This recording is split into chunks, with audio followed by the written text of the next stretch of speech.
So welcome to Pluriversal Design Book Club. I am Lesley-Ann Noel. I'm one of the co-chairs of the Pluriversal Design Special Interest Group of the Design Research Society. And I'm going to let Renata introduce herself. Hi, I'm Renata Leitão. I'm the other co-chair of the Pluriversal Design SIG. And I'm very happy to be having this conversation today as I talk to Lesley-Ann. In Brazil, today is the day of Ogum, the African warrior. So this is the perfect day to talk about Wakanda. Beautiful coincidence. And so, Lesley-Ann, you can start. Okay, so Renata was sharing with us some music by music of Ogum. Yes, Afro-Brazilian music. All right, so I'm gonna share I have a presentation. I got a little bit excited in doing this. So maybe I went over the top with my presentation, but I hope that you all will bear with me. Let's see. Okay, you should be seeing my opening slide. Good. All right, so welcome to today's Pluriversal Design Book Club.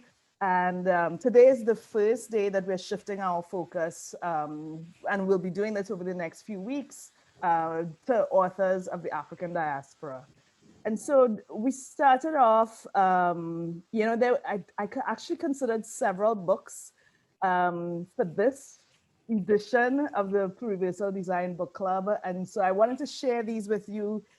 They may come up, but people always say, well, okay, I'm looking for Black authors to cite. And I wanted to share with you some of the people that we considered for this one. So I had considered Barracoon by Zora Neale Hurston, which is an anthropology text. Moving the Center by Ngugi wa Thiong'o. He's a Kenyan author. Urugu by Mariba Ami. It's an African-centered critique of European cultural thought and behavior. And then I also considered Teaching Africa and several other essays by George Seferdey. If you are interested in culturally relevant pedagogy, George Seferdey has many, many, many articles that are useful. And then I didn't know if he wanted to go that academic, right? So, I ended up selecting Why Wakanda Matters because the Black Panther movie had such a broad appeal. It appeals to people of color, Africans, non-Africans. The appeal is just so broad that I thought, okay, it's not too academic, and it's still relevant to us, as designers, as a Black woman, a parent, someone who has done research with children and teenagers, especially people of color. The title of the book excited me, and the cover, and I thought that this could be a good one for this, for our book club, particularly because we focus on people from the global South, and we wanted to make this conversation something that a lot of people would appreciate. So the book opens with a dedication to the author's son, as well as one to Chadwick Boseman, who passed away before the book was released. And so she writes, to my son Che, that his imagination is not defined solely by his reality. And this aligns with my own interest in speculative futures. How are we, or how can we engage young Black men and young people of color in building new futures, especially if their realities sometimes seem so limiting? So this book, Why Wakanda Matters, is a collection of essays by psychologists. And many of these authors focus on T'Challa and Killmonger and different elements of their characters. Actually, after reading the book, you could see that from the psychologist's perspective, Killmonger is the hero of the book, or is like the most complex character. So many of the psychologists focused on Killmonger in their essays. But, you know, after a semester of reading anthropology and research methods, it was really interesting then to see the way the point of view changes when we're now reading this text that's written by psychologists. And so what are some of the themes that they brought in? You know, they looked at the formation of identity, so formation of identity of T'Challa and Killmonger in particular, African cultural and spiritual practices without the influence of white supremacy and colonization.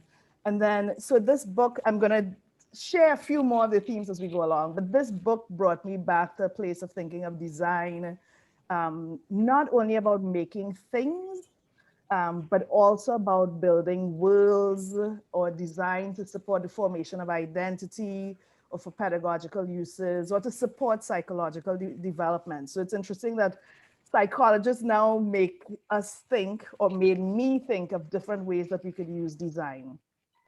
And of course, several of the authors bring to the fore that question about representation in popular media. But you know, for us in design, we could start to think about that as well, representation in design and within design teams. So here's what I'll try to do. I'm going to share the structure of the book and the aims of the essays and some of the quotes from the various author, and then open up the discussion about how this could be useful to us as designers. And you know, hopefully that will lead to some rich discussion from the audience. I may go over my time, but this book is so rich that I hope that you'll forgive me if I go over time, right? Um, so the structure, it's divided into 4 parts. One is the psychology of collective identity and connectedness. Part 2, psychology of racial identity. Part 3, psychology of intergenerational trauma and resistance. And part 4, psychology of cognition and identification. So I'm going to jump right into part 1, psychology of collective identity and connectedness. And this essay, Cross My Heart and Hope to Die in Wakanda, Expressions of Solidarity in Black Panther. This is an essay by Felicia Stewart, who's a professor at Morehouse.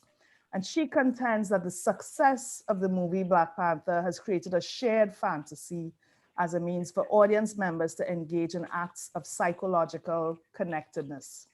And this essay looks at verbal and non-verbal camaraderie. So she talks quite often about the Wakanda Forever sign and crossing arms across the chest, and what this means for us then as people from this shared identity.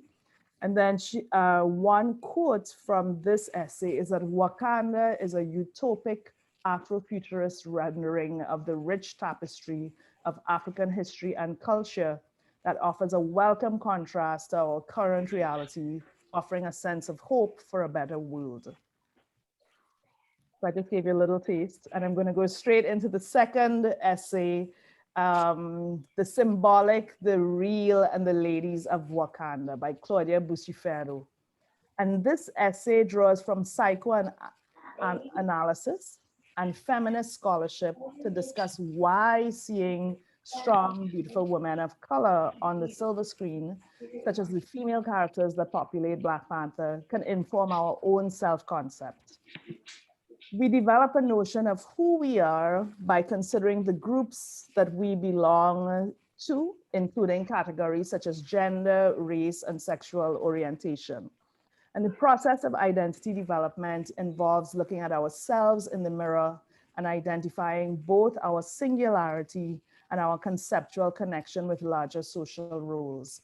And so the cinematic screen for Dr. Bucifero is that the cinematic screen is a type of mirror. So a movie functions as a symbolic divide that facilitates imaginative play. So we need to see ourselves in these movies. And she asks this question: what kinds of opportunities for superhero play can an African American or Latina girl find based on popular movies? What kinds of superpowered role models are they being offered? So Wakanda then creates a space for Black women young Black girls. I'm going to try to mute somebody. Not sure who I'm trying to mute. Right, okay. And so young Black and Latina girls at least have an opportunity to see themselves in Black Panther for the first time. And in this essay, Wakanda, Pan-Africanism, and the Africana worldview, a representation of the new Africana nation by Olisaya Tolokun and Ainda Mariama Kanyama Jackson, right? They juxtapose the African worldview with the philosophical infrastructure of the culture presented in the film. So they're looking at what we see in the film and African worldview in general, or in different spaces occupied by African peoples. And they're examining behavior, values, ethics, language, aesthetics, and the norms of the characters.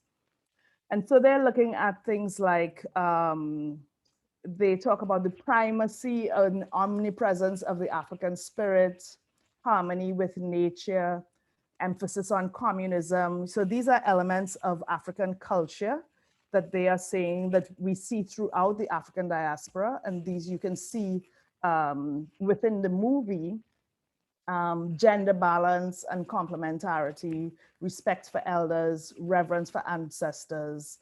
And so for them, Africana culture, they use this term Africana with a K. And I believe they even explain it, or different authors explain why they spell Africa with a K. Apparently C is not a very common letter in African languages. So these authors, they say that we see Africana culture holistically woven throughout the whole film. And so the mythical Wakanda is perceived actually less of a legend and more as the representation of the African experience, and then a symbol of our collective potential, particularly for African people in the United States. So Wakanda becomes this metaphor of what could be this new African nation. These authors also link Wakanda and the Black Panther with the spiritual energy of the Haitian Guinea and Vodou, and the Kemetic or ancient Egyptian spiritual traditions, the spiritual traditions of the Fon people of the Dahomey. So they're able to make the links between what we see in the movie and cultural traditions all around the African diaspora. But then they say that the Wakanda is like an Afro-futurist manifestation of traditions that we know from these different places, like Haiti and among the Dahomey and these other groups.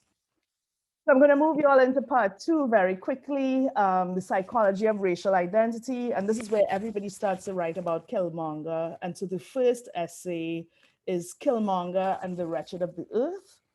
And this is by Dr. Dominique Thomas. And he applies Fanonian, this is like Frantz Fanon, phenomenological methods to analyze the film. And so this analysis is informed by experience and concrete examples and evidence and meaning, and looking at the essential structure of being and the critical and liberating praxis. The psychological themes and concepts that Thomas explores include racial identity and racial socialization, Black history knowledge, and the socio-political development. And he makes connections between the concepts of Afrofuturism, racial capitalism, Black radical tradition, and then double consciousness, which some of you may know is a concept that we first heard about from W.E.B. Du Bois. And Thomas has this interesting quote where he says, Black Panther answers the question of what an uncolonized Africa could have been. Wakandans use their technological advances to isolate themselves from the rest of the world and from the onset of slavery, imperialism, and capitalism. And this allows them to thrive without the imposition of colonialism and provides a possible framework for imagining Black futures free from oppressive forces and ideas. Okay, let's see. All right. So number 5, the fifth essay, The Black Panther is Black, which the authors say, okay, yes, this is a kind of obvious statement. In this essay, the authors Liu Bansky and Nicholson are examining the racial identities of T'Challa, Killmonger, Clow, Everett Ross, who for me is a character that I kind of forget exists. He's the good guy here, second from the left. And he looks at all of they look at all of these characters against the backdrop of racial oppression and current day racial dynamics. And then they discuss the implications of these identities, both in the Marvel universe and in our own, okay? They help us understand the racial allegories of the movie. So Ulysses Clow, that's this character here, he represents white supremacy. Everett Ross is the comforting antithesis of white supremacy. So he's the good guy, the good white guy that we all have to empathize with. But actually, interestingly, they quote the person who created Everett Ross's character, Christopher Priest, and say that Christopher Priest said that comics are traditionally created by white males for white males. So for Black Panther to succeed, it needed a white male at the center to give voice to the audience's misgivings or apprehensions of assumptions about this Black hero. So that's the role that Everett Ross plays. And maybe that's why, he was not a character created for me, and maybe that's why I don't remember him, okay? But he was created then to pacify some white audiences. Killmonger, he has internalized the notion that one has to either be the conqueror or has to be conquered. And Killmonger helps us to see the need to end oppression and racialized poverty. And that's something that a lot of the authors pick up on, that Killmonger is actually the one with the social justice values that a lot of us might have. T'Challa actually doesn't have that until the end of the movie. Nakia, so this is Nakia next to Killmonger, Lupita Nyong'o. And Nakia is the voice of compassion, and her compassion stretches beyond her country's borders and its people. There are a couple of times in the movie that Nakia says to T'Challa something like, remember the rest of the world, or I don't remember the exact words, but she's the one who's often reminding him to remember that the world is not just Wakanda, and Wakanda has to help other people.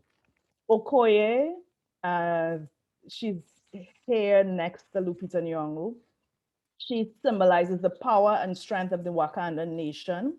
And Shuri is a healer and a scientist. And T'Challa is the embodiment of Black rationality and the integration of several qualities of the women of his life, according to these authors. So T'Challa, yes, is a male character, but actually his character is embodies a lot of these feminine qualities from the women around him. So he brings in Queen Ramonda's dignity, and he's the primary beneficiary of his sister's technological prowess. And then also even like Nakia's compassion manifests itself through T'Challa, according to these authors. All right, so I said a lot there, and maybe I'm going kind of quickly, but I want to get us to the discussion. So essay number 6, the Oreo, the King, and the Wakandan salute, what the Black Panther shows us about why representation matters. And this is by Mercedes Samudio. And in this essay, Samudio seeks to explore what it looks like to assimilate into the dominant culture and be ridiculed for it.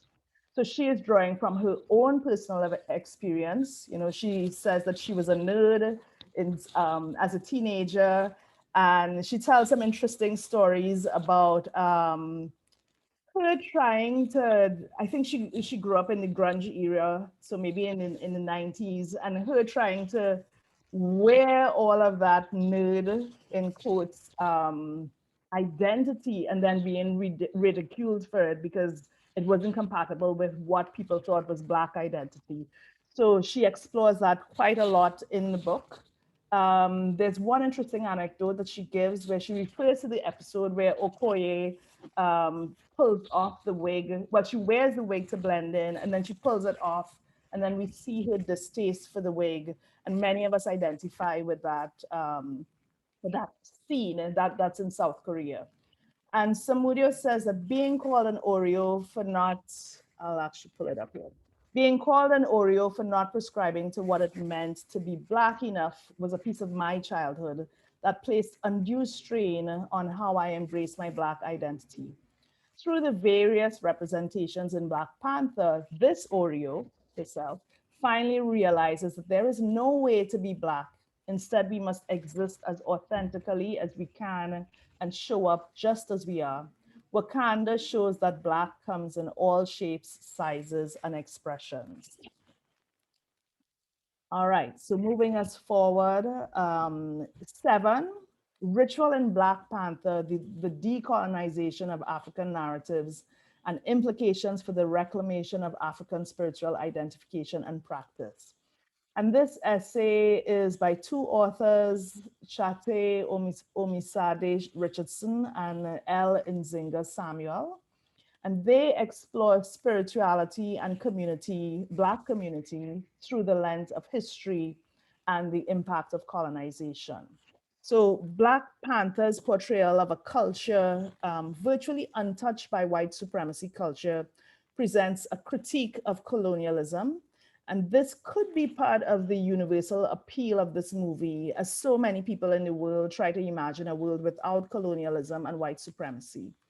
And this explains for me my own interest in using Wakanda as a starting point in speculative design. I've used it in many design classes.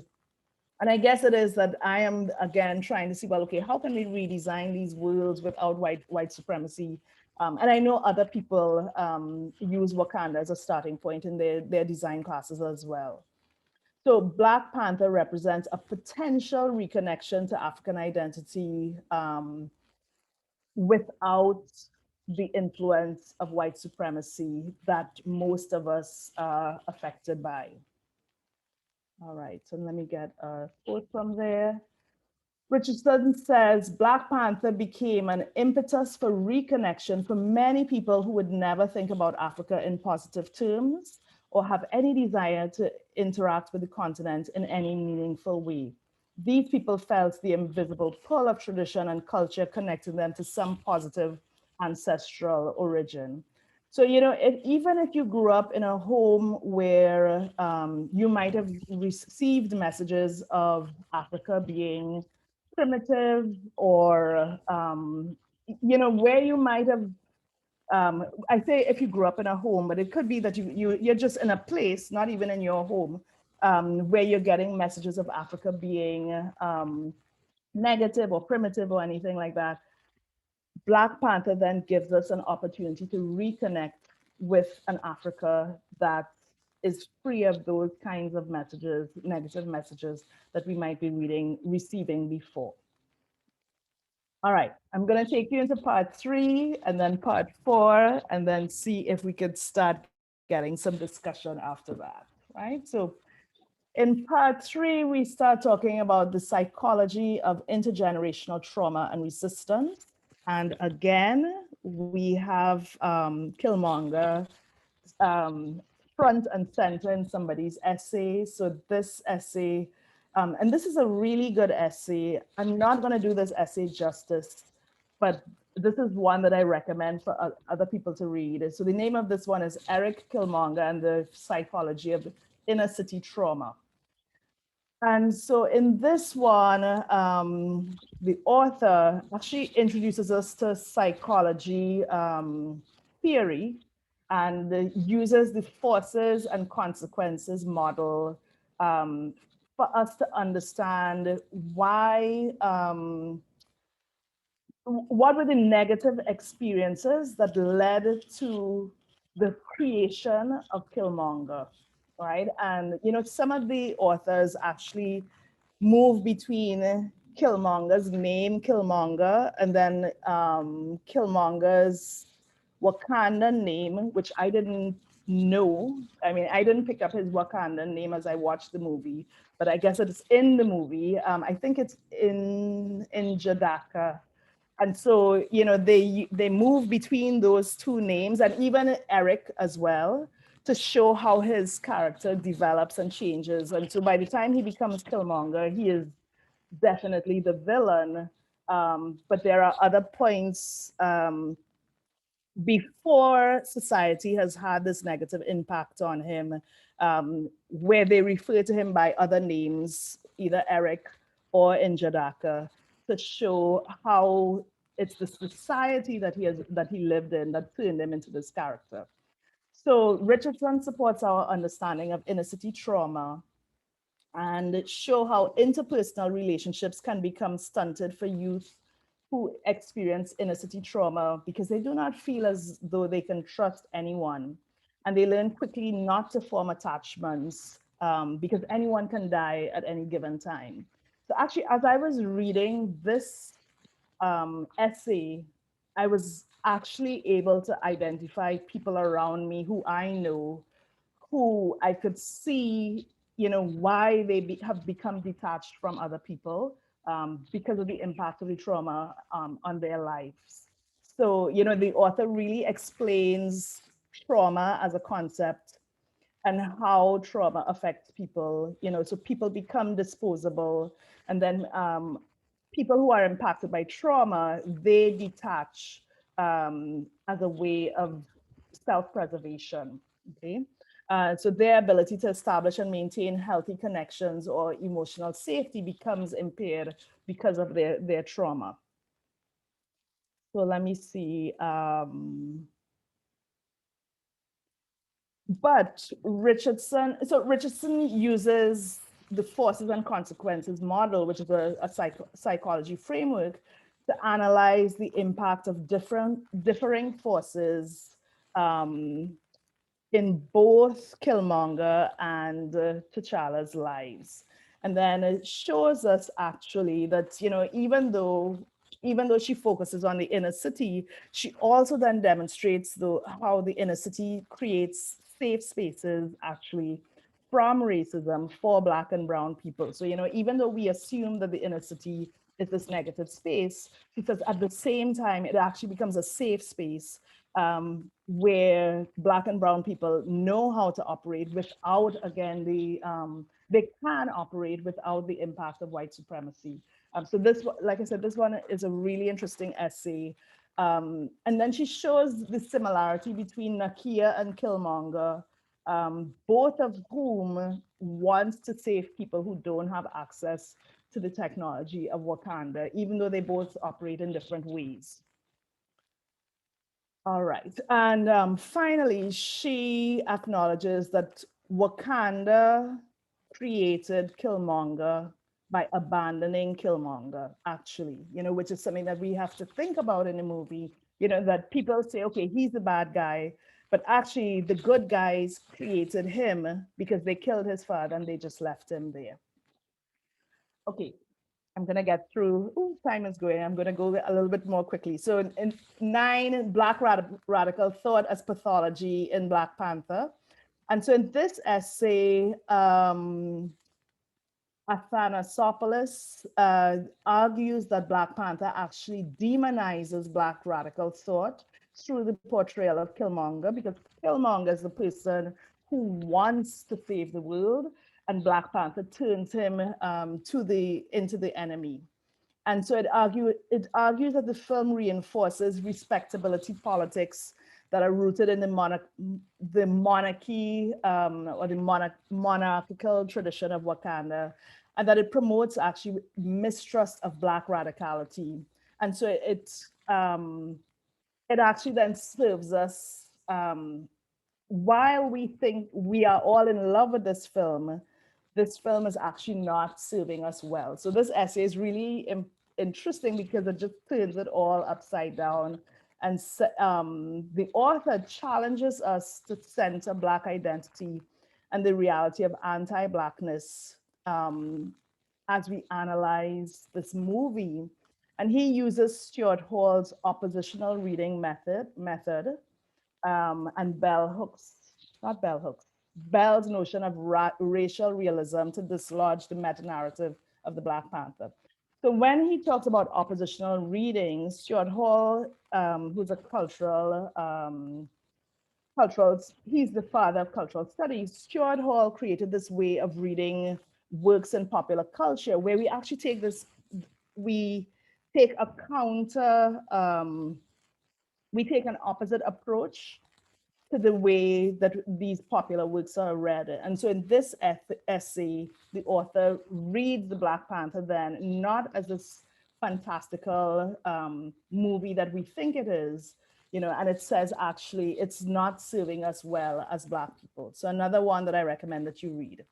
All right, so I'm just gonna try to go kind of quickly, right? So vibranium healing is about it's about many things, but my takeaway is that this one is about rechanneling rage through healing and channeling rage into collective social action. And the author asks us, what would it have been like if Killmonger had received therapeutic interventions and healing resources and hadn't just been left alone to cope with it and figure it out?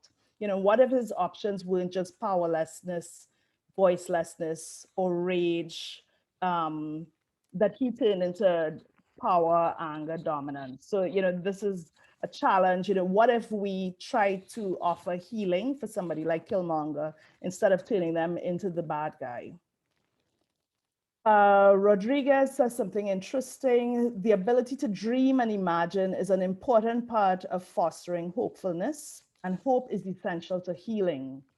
Black Panther encourages us to reconnect not only to our past, but also to our limitless possibilities, to create new worlds and ways of being that we must first be able to imagine them. Beneath the trauma in Killmonger, in all of us, is an untapped hero within. Black Panther itself is a healing serum. It points us toward healing resources.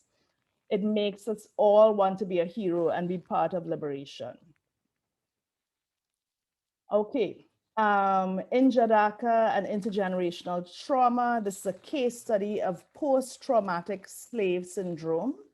And so this chapter argues that Injadaka identifies with the trauma that his ancestors have suffered. And as an oppressed and abandoned African in America, he experiences and perpetuates his own injustices as well. And at the end of this essay, the author offers us prescriptions for healing for the many people who identify with Injadaka because of their pain, suffering, and unresolved internal conflict. So actually, she could be writing to any of us because most of us as Black people are carrying this intergenerational trauma with us in our daily lives. Okay, so part 4, the first essay is representation, identification, and pride, teaching with and through the Black Panther.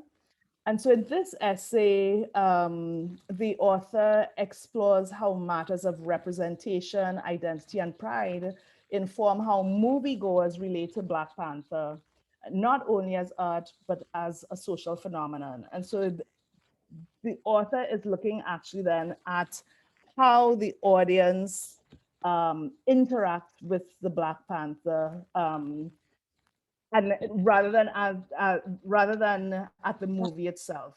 Okay, so that's an interesting perspective, and then provides discussion questions at the end that people can use so that people can figure out how to use the Black Panther movie as a teaching tool around difference and diversity.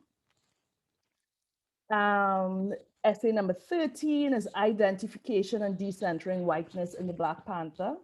And this essay asserts that the Black Panther gives Black viewers, with a focus on children, an opportunity to build their sense of efficacy through mastery and vicarious experiences. So that's a lot of psychology language. And they provide many resources throughout the chapter to help the reader understand racial identity and racial identity development.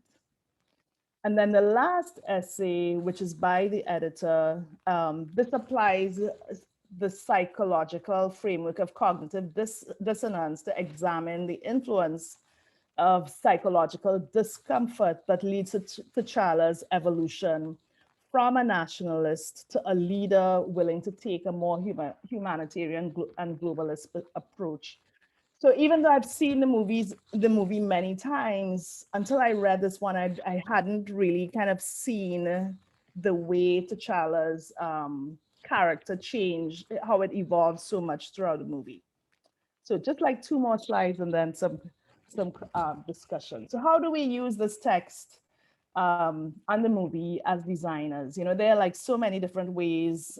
We might use it to understand the formation of racial identity, to challenge dominant narratives, to understand trauma and healing, to help us to imagine and build a world free of white supremacy and colonialism, to help us see new possibilities, to help us see the multidimensionality of the people around us, for example, the heroes and the villains, and to make us see the importance of representation, particularly for people of the African diaspora, but for people of color and for people in the global South in general. All right. Here are some of the concepts that are here. You know, they talk a lot about identity formation, the impact of representation and the lack of it, the application of psychological and communication concepts that might be useful in the understanding the influence of your own life experiences on the way that you think and act. And then the theories and concepts that were chosen for inclusion in the group, in the book, shed light on the way that we make meaning and the relevance of shared culture and understanding, and the ways in which communication and connection shape our life journey. They introduce actually a lot of very solid theory into the book. You know, I started to make this list, and actually like one of these, you know, like a lot of us might have heard of Bandura. So there's some theories that we know, as well as theories that are lesser known, and they explain them very well. So, you know, even if you're not coming from a psychology background, by the time you're finished with the book, you really have an understanding of psychology. And so, I mean, I know I spoke for a long time and I probably did not do the book justice, but I really recommend the book. You know, some of the essays, I'm actually going to move to our screen where we could all see each other again. Some of the essays are great. Some of the one or two of the essays are just okay. But for me, it was interesting to get this academic view and perspective of this movie that many of us have seen so many times. You know, like maybe, I don't know, I'd love to do a poll in the audience and see, well, okay, how many times did people in the audience watch the movie? And then if you read this book, you would watch the movie again and say, oh, wow, I didn't pick this up. Oh, wow, this business is that much more complex. And so I know that this was a lot to take in, but like I said, I really recommend this book. And I hope that some of you all can give your feedback on your own experiences with the book. And I'll be quiet now. I'm still talking, I suppose, and I'm seeing Raja saw it 3 times in the theater. Well, Raja, you know, I'm gonna pick on you, or you could pick on me. You could ask something, but I've one. Oh yeah, okay. For I guess I mean, first of all, thank you so much for this discussion. This is one of my favorite topics to talk about, and with thinking about design and society. And I'm actually starting on Wednesday with my middle school girls. We're doing an Afrofuturist, whatever. We do these mini workshops with the middle school that's next to Drexel University. And So I'm Raja Shar. I'm in Philadelphia. I teach at Drexel University. I'm the program director there, and I have one of my research projects is called Black Girls Steaming Through Dance, and it's about self-concept and literacy and understanding of how STEAM can play a role in their future careers. And we work with young kids and work with middle school girls. And my middle school girls, we are going to be doing an Afrofuturist themed, but really Black Panther themed segment for the remainder of the year, where we'll be doing lots of things with visual storytelling and costume design. But that said, I love Black Panther so much. And I did see it many times in the theater. My sons loved it. My youngest son, he wore all Black every day. You know, so I mean, it was like his personality for at least a year and a half.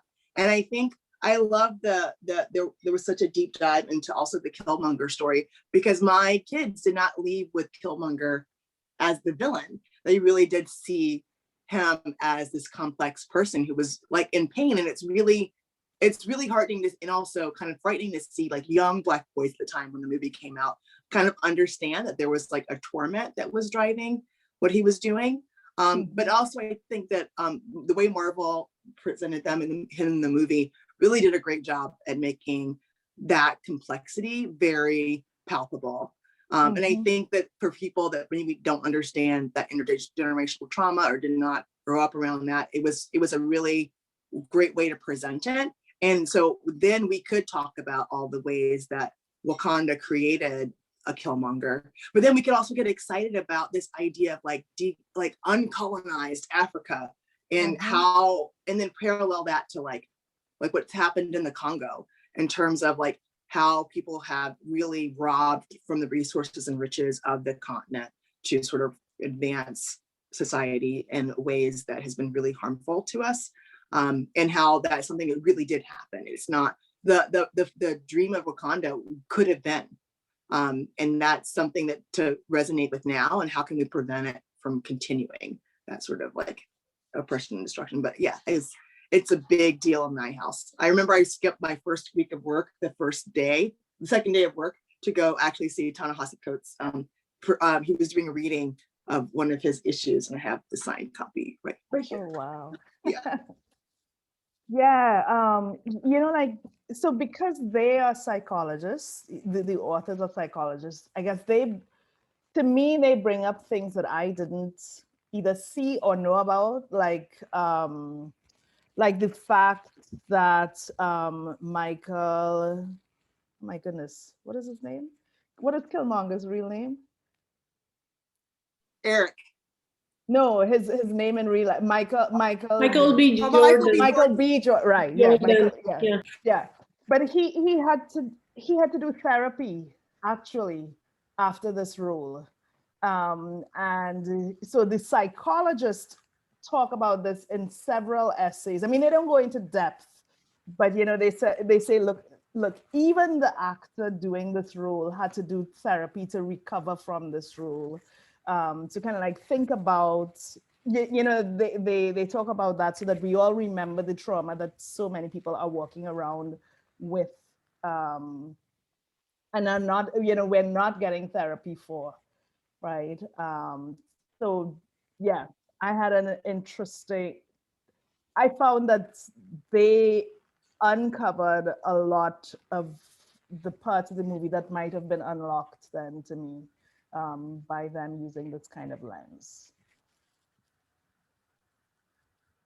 All right, anyone wants to share anyone else wants to share their perspective on the movie? Leslie, Or how we can use it? Yeah, yes, Jennifer. Oh, sorry, hi.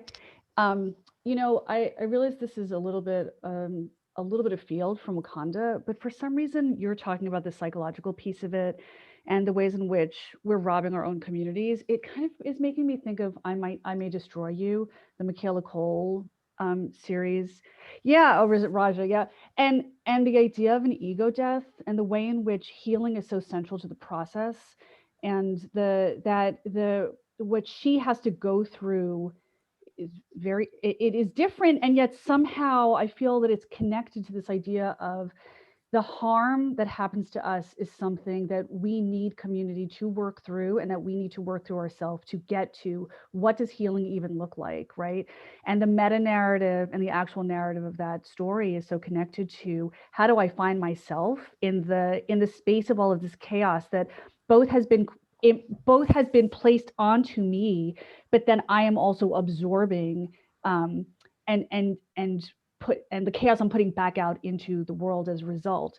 So I think that that question of the sort of ego death that they're talking about in I May Destroy, or she's talking about in I May Destroy You, somehow feels helpful to understand the Killmonger character, right? And that he is the conscience of the state, right? Of the African Wakanda. state of Yeah, of yes, Wakanda. yes, He's the consciousness of Wakanda. yes. Because without Killmonger, and then also without Nakia, T'Challa would not have gotten to that place of, okay, you know, we'll actually let the whole world have access to Wakanda's resources. And then one of the authors starts a discussion about how, you know, at the end of it, you know, I think at one of the closing scenes, there's a like a United Nations kind of scene, and T'Challa says, yes, we're going to let the whole world use our resources or something like that. But the author says, but actually Wakanda is going to do that probably to their own detriment. But it's, you know, like, okay, Nakia and Nakia and Killmonger finally got through, but that actually might be the end of Wakanda, you know, that they're now going to open up and let everybody else. Yeah, something about them trying to preserve their state, like the protectionist model of it. It seemed like, yes, it wasn't letting anything out, but it also wasn't letting the harm in. And it, for some reason, you were talking about this idea of having a safe space, and that was the inner city. But even though Wakanda is this like utopia, it is like this safe space where that's kind of the only way that we have been able to thrive, is when we don't let in, you know, outsiders, and we sort of wall ourselves off in our communities. And as soon as we mix in with everyone else, that's when the harm happens, right? And that's when we have to deal with all these internalized things and the colonization. And there's something that you said about that, I think it was one of the last essays, about the respectability politics around Killmonger's sort of radical approach to change. And I do feel like, even though Killmonger in his complexity has internalized a lot of that trauma, his focused rage and his ability to think about ways to sort of liberate the rest of humanity, as radical as they were, was probably the approach that, what if those you know, planes had gotten out? Like, you know, I keep thinking, like, what if one had gotten out? What country or people would they have helped to liberate in a way that could have just shifted everything about the politics of the world? But I do think that that's something that we as designers could sort of leverage. Is we often, and I would say, like, we, but not me, because I'm always like, push further. But, you know, people make very safe choices. They make very informed choices. We do a lot of research. We do get all this feedback from people, and we have all this data to justify every choice that we make in a design decision.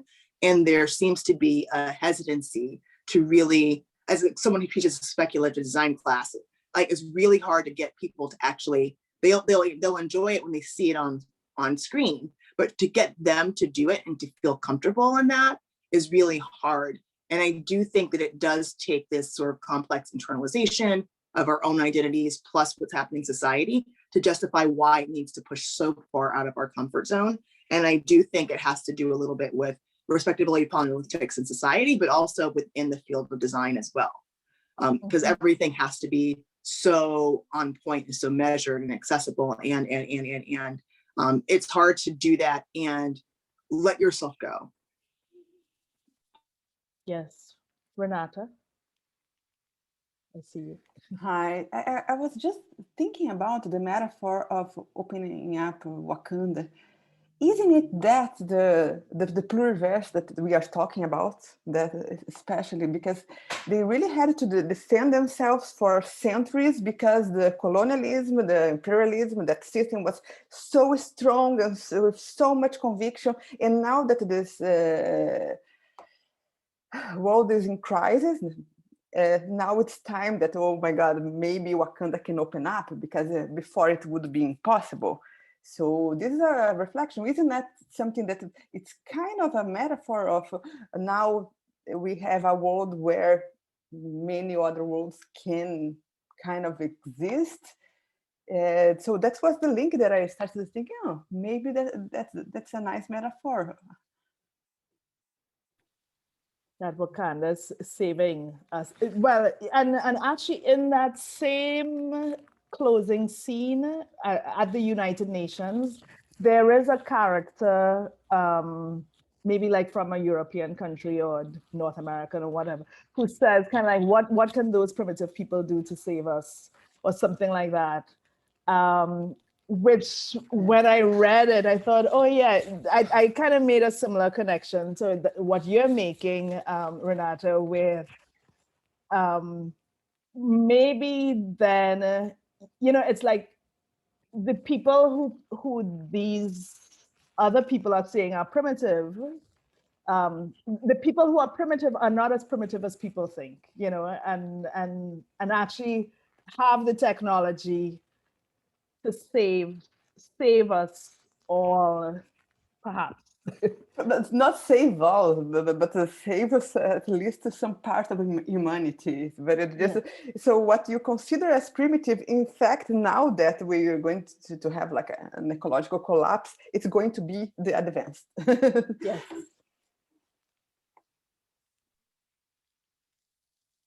Moving around the room. You all know I pick on people. Megan, what would you like to ask? I was actually just going to add, this is on Renata. I've just been reading Low Tech Design for Radical Indigenism, which is a great compendium that reinforces that idea that like we have, so much knowledge and solutions that are drawn from like traditional ecological knowledge and indigenous communities. And these solutions work with the earth, they work with communities, they're equitable. And it's just, what have we lifted up in design as, these are the, we need, a wheelchair that can climb stairs that costs $200,000 and is accessible by a very few. And that's, what Elon Musk is going to put into the world. And so that's where the funding and the attention is going to go, instead of making, architectural plans that have ramps and are accessible. It's like, do we change the system, or do we adapt these design dongles to, move into the system? I feel like that's like getting pretty far away from Wakanda. Maybe like I'm going down a different route. But I will say, as the mom of a young son, I have also seen Black Panther many, many times. And I think that Afrofuturism and, that there's so much in there. There's so much that like, I think this book offers. I haven't read all of it, but I've read some of it. And I hope that, the popularity of it and the sort of like transcendence of it, like throughout the world is something that, we can shift our design paradigms and really start thinking from different perspectives. I'm going to put the Low Tech book link in the chat over here. Please, maybe one day in the next semester you can present it. Yes.